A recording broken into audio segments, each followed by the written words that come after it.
chances are you've heard a lot about paleo food, paleo eating. And if you're someone who's into paleo, you feel like you've got it dialed in. If you're someone who's just learning about it and you don't know what's going on, you're probably also trying to figure out how to feed yourself because there's a lot of different rules. And that's why today I am so excited to introduce you to my guest, Dustin Gersh, who is the founder of Paleo Powder Foods. And we are going to chat with Dustin about his journey, his story, and share his amazing product with you. I love this stuff. You can see like it's not even a full bottle because I use it all the time. So Dustin, thanks so much for being here. Well, thank you for asking me on. And, you and I met at a conference years ago. Our booths were next to each other. We discovered we were both from Texas, which was pretty cool. And then you started sharing your story and samples of your amazing product. Can you share with us how you came to create this? Sure. Well, thanks for having me on, and I appreciate you giving me the opportunity to tell more people about my story, as you've shared your story in the past. And so I think everybody has their own story and journey of how they get to where they're going. And so my story started, I grew up in a small town, a German community, 5,000 people, fried food, white food, tan food, whatever. If there was, my wife's a vegetarian. And so, wherever we go, if there's green beans, there's bacon in it. If there's broccoli, it's cheese and Ritz crackers on top of it. So that's kind of the community culture that I was brought up in. And ever since the time I was 14 years old, I weighed over 230 pounds. I played football. It was kind of my excuse for being a big kid. And from 14 to 18, I went from 230 up to about 300 pounds, 310 pounds.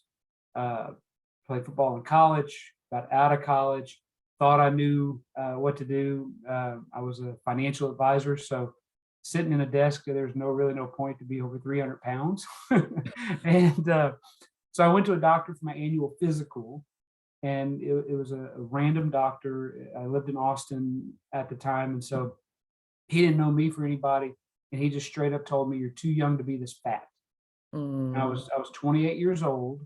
Weighed 313 pounds. And the reason I remember it is because he actually charged me for a weight loss consultation because I had to pay for it instead of an annual physical. Oh, wow. So that moment that moment is ingrained in my head. Because at that point he kind of asked questions of say, hey, well, what motivates you, right? What is it money? So is it paying for a membership? What is it? And so I like doing group exercises. So this was in 2011, November 2011. So CrossFit was coming around. So I had a friend that at the same time was like, hey, come to the CrossFit gym and work out. I didn't know anything about it. I just enjoy groups. I enjoy people pushing each other, motivating each other. And so I started working out, and I went from 315 or 313 down to 292, just by working out and thinking I knew what I was eating, like trying to watch what I was eating. And then at one point while I was working out, and then 290 was kind of like my plateau. Anyways, I had a friend that said, hey, I've got a nutritionist. And I said, get the hell out of here. I want a nutritionist. Because you're like unicorns. That we know they exist. We just don't know where to find them. And I think with all the different organizations and groups now, it's easier to find somebody today than it was 10 years ago. Sure. And so I got a nutritionist, kind of like a food coach, and gluten-free, kind of like Whole30, or kind of like an elimination period, right? For 30 days. Paid the coach. In the first 30 days, just followed what she said as an elimination diet, and went from 292 to 277. So I lost 15 pounds. Wow. 30 days. Wow. And that was the start to kind of understand like what you put in. It's not just the working out, right? But it's what you actually put in your body. Yeah. And then at that point, my coach also pointed out, because I was doing barbecue competitions, which it wasn't a healthy lifestyle, but we used to do like 15 to 20 cook-offs a year. I've cooked at the American Royal up in Kansas City, with 480 teams. So it's not the healthiest lifestyle, but I was cooking, and that's when my coach, my nutritionist, is very pivotal here, is the one that told me that, hey, most seasoning blends that you put on stuff have sugar, gluten, or MSG, okay, or other fillers. Yeah. So that's why I started with our original seasoning, which is just like the pink, except the pink has Himalayan, a healthier salt in it. Sure. To help flavor my food and allow me to stick to my new way of living, my new way of eating, as long as I could. And so that's kind of my health journey, and then stepping into, why I created a hobby. It's grown from that, but yeah, that's how we got to Paleo Powder seasoning. And that's kind of how the original or pink came evolved, was selfishly for me, Right. to make sure that my food tasted good. So spinach and eggs and bacon was a go-to breakfast item for me. Even sweet potato hash browns Sure. with cinnamon and the Paleo Powder pink in it, a little savory sweet. Oh, I've never Yeah. tried that. I'm going to have, okay. Yeah. So it's a little bit goes a long way. It kind of adjusts with whatever you're eating. So don't put a ton on it. Right. But it is a great way just to add a little flavor to what you're doing. And for me, again, it was to allow me to keep sticking with my new way of eating, so that I didn't get bored with the old chicken and broccoli, Right. So and one of the things that I love about this is that it is so versatile. So I want to start by reading the ingredients, because, as the ingredient guru, I'm always looking at the label. And you're right. Unfortunately, when you go to the grocery store, most people are so used to seeing like the little packets or little bottles that says taco mix or, whatever. And they don't read the ingredients because they're thinking more about the meal that they're making. Sure. And if they were to flip that packet over, they discover that, yes, there is a lot of sugar in there. There's some ingredients you don't even know what they are in there. They're not real food. Yeah. And so this stuff is Himalayan pink salt, chili powder, garlic powder, black pepper, onion powder, white pepper, cumin, and cayenne pepper. And that's it.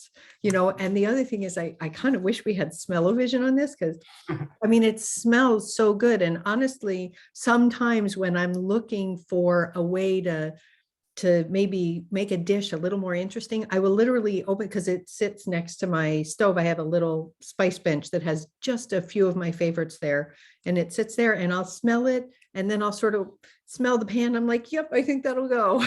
Like it really is a great way to add flavor to things.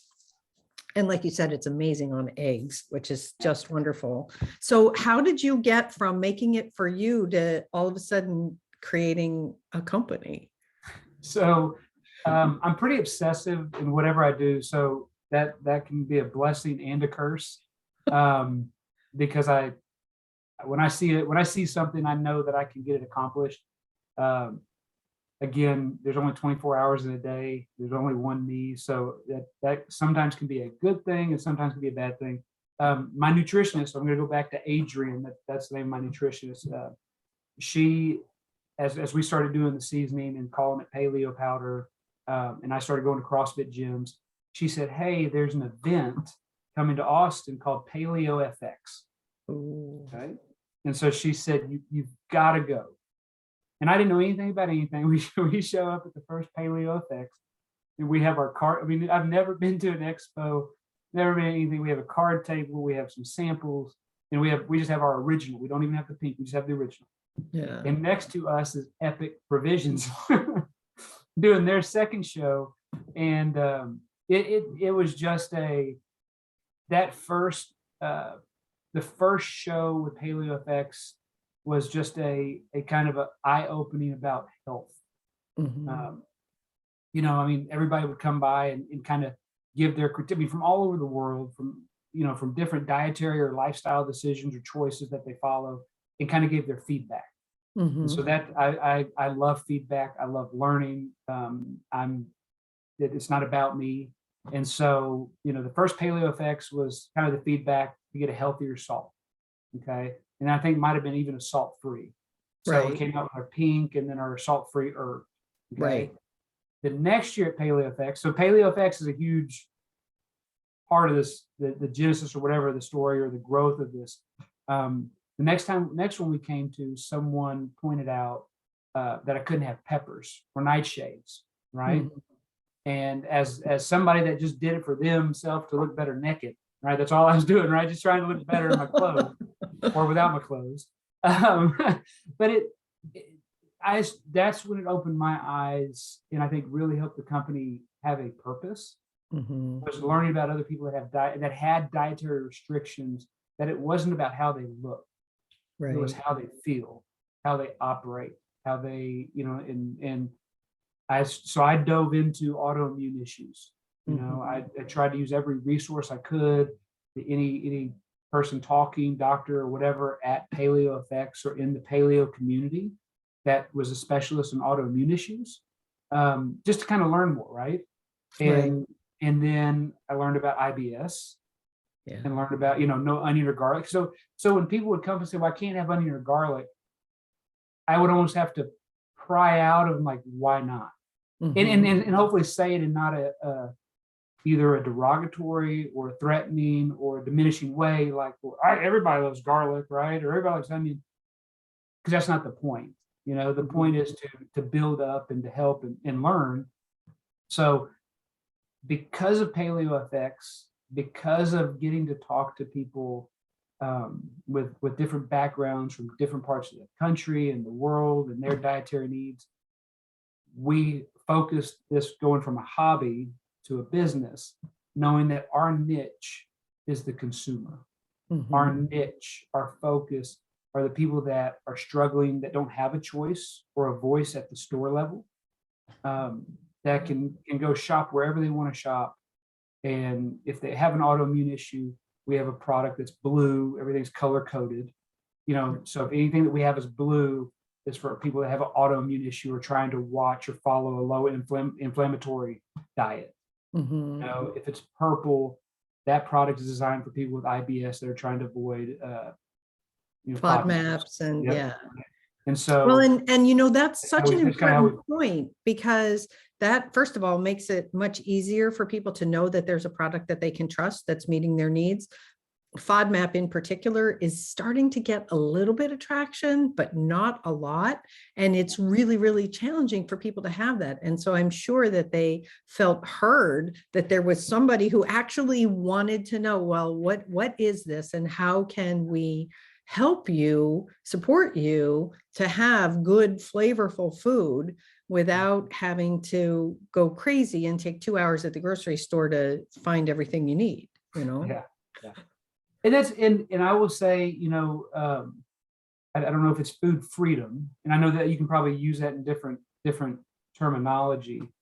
But personally, I mean, I use paleo powder on everything, and it's not Mhm. just because I own the company and I have a ton of it in the warehouse. It's just it has become a habit for me or a staple of what I do.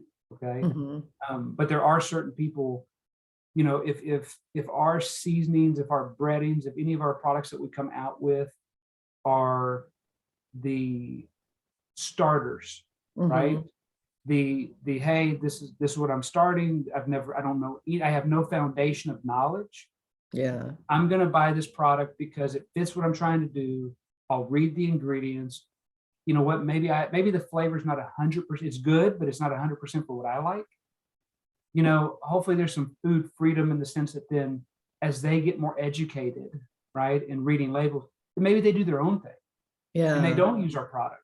And I know that sounds kind of bad for a company, but from a human to human, empowering people to be educated or empowering people. And there's people that are going to be like, you know what? It tastes great. It's fine. It's one less thing I have to think about in this crazy world. Mhm. So I don't expect our products to be with everybody forever, but I mean, it is, but at the same time, I hope that our clean label, kind of like what you're talking about, actually just Right. turning around and reading it, can empower people to turn other labels around and read it, right?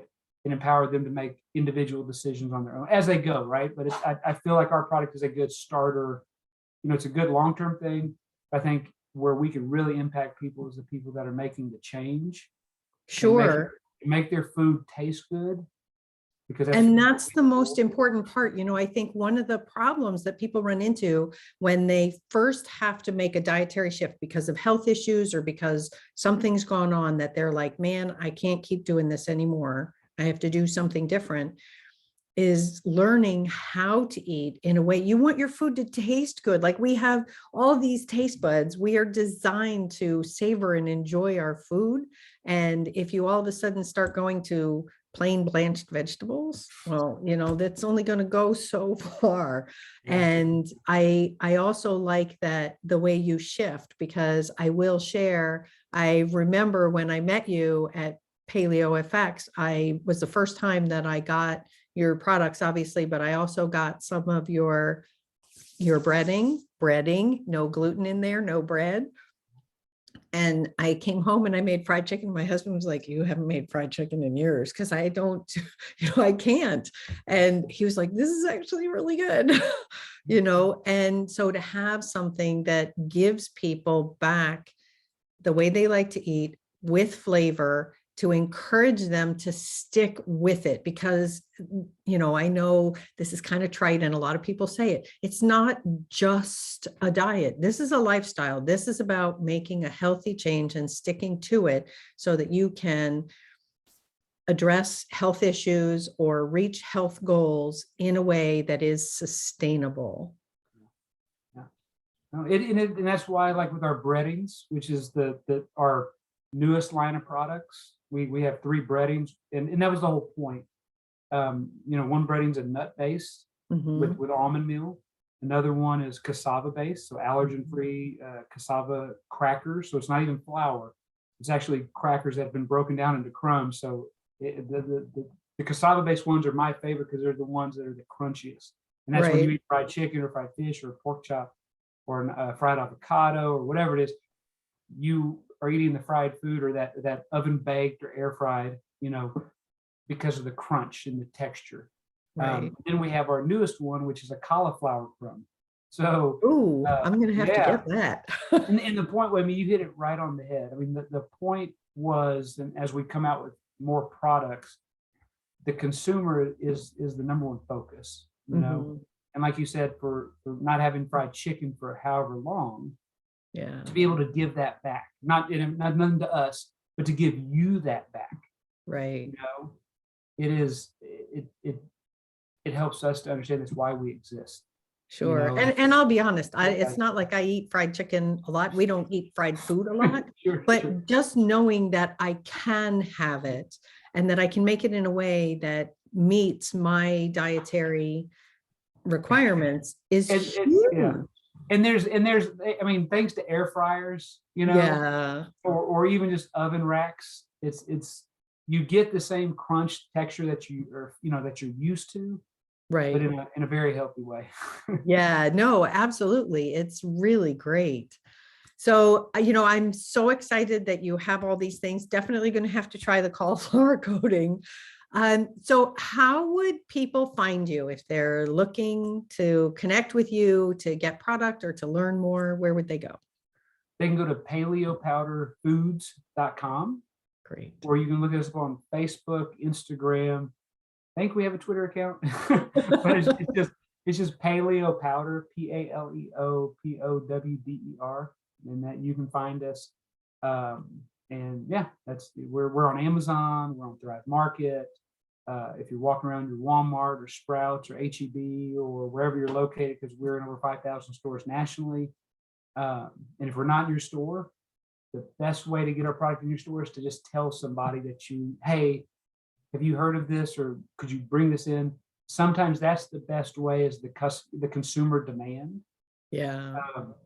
That speeds up the process a lot more than me trying to reach out to a store and say, hey, please put us in there. Please put us in there. Yeah, because if the consumers, one of the things that I think a lot of consumers don't realize is just how much grocery stores pivot in response to consumer demand. Like if people Consumers are have not power. buying something, shelf space is so precious, they'll like discontinue it and move on. But if people start saying, hey, we really like this product, will you carry this?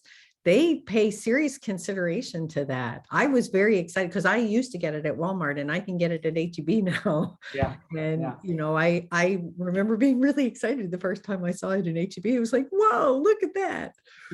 So that's very cool. Yeah. Well, Dustin, thank you so much for coming on and sharing your story.